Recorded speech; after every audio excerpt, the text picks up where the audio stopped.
Salam, selamat pagi Bapak. Terima kasih atas kesempatan yang diberikan kepada saya. Pada pagi ini saya akan mereview makalah buku ke-8 Sosiologi Komunikasi tentang aktivis media etika dan penelitian tentang pendekatan global untuk menegosiasi kekuasaan dalam riset keadilan sosial. Nama Indriani Mage, NIM 2003 kelas C semester 2, jurusan Sosiologi, Universitas Nusa Cendana Kupang 2021. Kata pengantar, puji syukur kehadirat Allah yang telah memberikan rahmat serta hidayahnya sehingga saya dapat menyelesaikan tugas makalah yang berjudul Aktivis Media Etika Penelitian ini tepat pada waktunya. Adapun tujuan dari penulisan makalah ini adalah untuk memenuhi tugas dari Bapak dosen pada mata kuliah Sosiologi Komunikasi. Selain itu, makalah ini juga bertujuan untuk menambah wawasan bagi para pembaca dan juga bagi saya sendiri. Bab 1, pendahuluan tentang pertanyaan pemetaan kekuasaan dan etika aktivis media, praktek penelitian.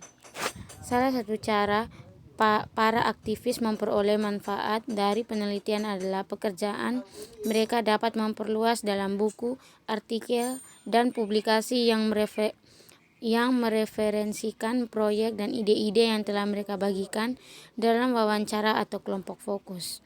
Protokol etika penelitian standar mewajibkan untuk mendapatkan persetujuan dari peserta dan bagian dari profesi ini juga termasuk ketentuan untuk anonimitas untuk melindungi data. Namun, terkadang nama samaran tidak cukup untuk menyembunyikan identitas penutur, misalnya dalam proyek kecil atau lingkungan aktivis. Media ini dapat menyebabkan ketegangan di dalam kelompok, gerakan sosial, atau tempat kerja dalam menanggapi publikasi. Bahkan ketika para peneliti telah memilih kutipan dengan hati, aktivis media yang diwawancarai sudah memiliki reputasi yang mapan sebagai jurnalis, penulis, atau aktivis. Oleh karena itu, mungkin ingin memiliki apa mereka yang sudah menyatakan yang terkait dengan nama asli mereka dalam publikasi. Jadi mereka dikreditkan untuk dapat dan pengetahuan yang diungkapkan akan dapat membantu mereka terus membangun reputasi mereka yang dianggap sebagai keuntungan dari penelitian tersebut. Prinsip etika anonimitas mungkin secara kontradiktif menjadi mekanisme yang tidak etis membuat peserta penelitian tidak terlihat. Ironisnya, aktivis media berbagai tujuan politik untuk memberikan suara bagi mereka yang tidak bersuara. Jalan yang dapat diakses oleh kelompok-kelompok yang terpinggirkan untuk bersuara, namun aktivis media membutuhkan anonimitas dalam publikasi penelitian dapat diartikan sebagai struktur lain mekanisme untuk membungkamkan suara mereka. Sementara ide-ide mereka bisa diperkuat melalui penelitian, melalui anonimitas, penghapusan nama subjek, berbicara langsung karena peneliti mungkin mengutip kata-kata seseorang langsung tetapi menghubungkannya dengan nama samaran, dan karena analisis di balik pemikiran dan gagasan dengan nama samaran yang didistribusikan oleh media aktivis yang diterbitkan dalam artikel yang tidak ditulis oleh aktivis media tetapi oleh peneliti. Peneliti secara tidak langsung menerima penghargaan atas ide-ide aktivis. Bab yang kedua, etika penelitian, reaksi kritis tentang aktivisme media horizontal, praktik penelitian.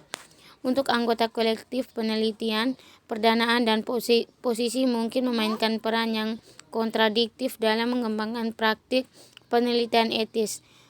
Pendaan menerima hibah penelitian pemerintah dalam lanskap penelitian yang sangat kompetitif menawarkan peluang luar biasa dengan dana tersedia untuk aktivis media dan tenaga penelitian. Perjalanan untuk penelitian lapangan dan sosialisasi, pembelian peralatan, honor bagi peserta penelitian, penyelenggaraan acara, kemitraan penelitian, dan lain-lain. Saat itu, tim penelitian yang berkumpul berakar pada gerakan sosial dan beroperasi secara horizontal. Pendaan dapat membuat segalanya menjadi rumit. Yang pertama, pendaan berarti tim peneliti dapat mempekerjakan secara lintas sektor individu yang tertindas dan membayar mereka upah yang layak untuk mendokumentasikan dan merefleksikan praktik mereka sendiri. Yang berikut bab keempat tentang berurusan dengan dilema etis dan aktivis riset media gerakan sosial. Beberapa tantangan pertama kali muncul selama proses penelitian adalah unsur kecurigaan dan perlawanan terhadap penelitian dari kalangan masyarakat dalam tindakan. Siapa kami tertarik, mencurigakan bisa muncul dari fakta tersebut, bahwa aktivis memiliki sedikit kendala atas bagaimana dan di mana mereka berbagai penelitian yang akan digunakan perlawanan pada gilirannya datang dari dan melihat apapun manfaat atau pribadi dan kolektif dalam berkolaborasi dengan penelitian. Ciri umum yang dapat dihabiskan dengan seorang peneliti dapat digunakan untuk tugas yang bermanfaat dan instrumental secara langsung. Dengan Sartereto menyadari bahwa banyak militan dalam gerakan yang digunakan untuk meminta penelitian mendekati gerakan dan orang-orang di luar gerakan datang untuk mengamati secara berbeda pengaturan fakta bahwa banyak dari mereka yang bekerja dengan komunikasi dalam MST memegang gelar di media dan komunikasi atau pemahaman dan kerangka acuan dari apa penelitian dalam komunikasi memerlukan di dalam gerakan pendidikan, termasuk formal pendidikan pasca sekolah menengah, selalu dihargai dan MST telah mengembangkan kerjasama dengan sejumlah universitas negeri di Brasil. Yang berikut bab keempat tentang penelitian gerakan sosial dalam konteks ketimbangan MST di Brasil. Kami berpendapat bahwa pendidikan merupakan tema yang paling sering diteliti dalam studi MST, menunjukkan pentingnya pedagogis, gerakan proyek dan praktik inovatif yang telah dikembangkan di daerah, diinformasikan oleh pedagogis Paulo Freire. Pendidikan dipahami dalam MST sebagai proses dialogis dan kolektif di mana masyarakat mendidik dirinya sendiri tentang dinamika perjuangan dan kehidupan sehari-hari sebagai praktik sosial. Sejauh mereka memahami posisi sebagai subjek yang mampu mengubah kondisi hidup mereka, serta kepentingan ilmiah di MST juga menunjukkan rasa ingin tahu dan kurangnya pemahaman oleh negara, institusional, masyarakat pada umumnya dan bahkan universitas tentang konsep pedagogi perdesaan yang dibuat oleh gerakan sosial dan diadopsi oleh MST sejak tahun 1990-an di sekolah sekeliling mereka yang diciptakan untuk memenuhi kebutuhan keluarga yang tinggal genting di tempat perkemahan. Dalam pendekatan pedagogis ini, pendidikan berpusat pada realitas pekerja yang memiliki tanah tentang ketidaktahuan, menilai daerah pedesaan serta ruang untuk kehidupan, perkembangan dan harapan siswa belajar dan mengembangkan pengetahuan melalui mereka, hubungan dengan tanah dan perjuangan untuk tetap tinggal di daerah pedesaan, datang untuk memahami wilayah ini sebagai ruang tempat mereka untuk melayani kehidupan yang baik dengan keluarga mereka. Yang berikut bab kelima, praktik penelitian yang rusak. Menandakan posisi subjek melalui teori dekolonial.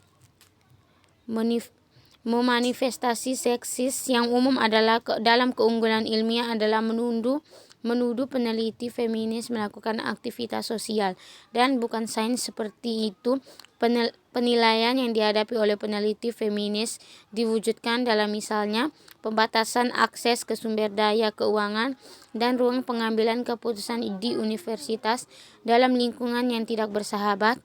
Peneliti feminis telah berkembang refleksi epistemologi dan metodologis yang mendukung dasar ilmiah pekerja mereka, tetapi juga mempermasalahkan apa yang dipahami sebagai ilmu, pengetahuan dan komitmennya dalam masyarakat. Jadi, kontribusi feminis yang kami bawa dalam debat ini adalah hasil dari posisi politik perempuan ketika mereka memahami dapat memproduksi pengetahuan Perlawanan sosial terhadap ketidaksetaraan dan ketidakadilan menerjemahkan produksi pengetahuan ke dalam jenis aktivisme yang spekulatif. Herbes mengusulkan bahwa penelitian harus dilakukan sebagai percakapan dengan subjek-subjek yang secara tradisional diobjekkan ini, yang mengisyaratkan mengenai subjektivitas beragam yang terlibat dalam penelitian tanpa objektif mereka sebagai lainnya. Itu berarti menganggap suara-suara ini secara serius sebagai pembawa pengetahuan yang mampu merefleksikan gagasan sehingga menciptakan kembali produser yang diperlukan kondisi untuk jenis penelitian lain. Konsep data assessment menghasut pemutusan rasionalitas modernisasi dari kolonialitas dari segala semua bentuk kekuasaan yang tidak berasal dari keputusan yang diambil secara bebas oleh orang-orang bebas. Ini gagasan kebebasan yang meminta kita untuk berangkat dan mentalitas kerugian menginterogasi kondisi partisipasi subjek dalam hubungan yang terungkap dalam konteks penelitian dalam alam semesta. Di satu sisi kami memiliki individu yang mengajukan proyek dari tempat kelembagaan mereka. Di sisi lain kami memiliki orang-orang dalam konteks mereka sendiri yang dipahami sebagai objek yang rentan terhadap problematisasi. Untuk menggoyahkan hubungan ini, berpikir dengan miknologi, kami menegaskan untuk mendekolonisasi pikiran dan imajinasi. Kita perlu mengubah kerugian menjadi kompetisi proporsional di alam semesta sains salah satunya. Demikian review buku dari saya. Sekian dan terima kasih. Selamat pagi.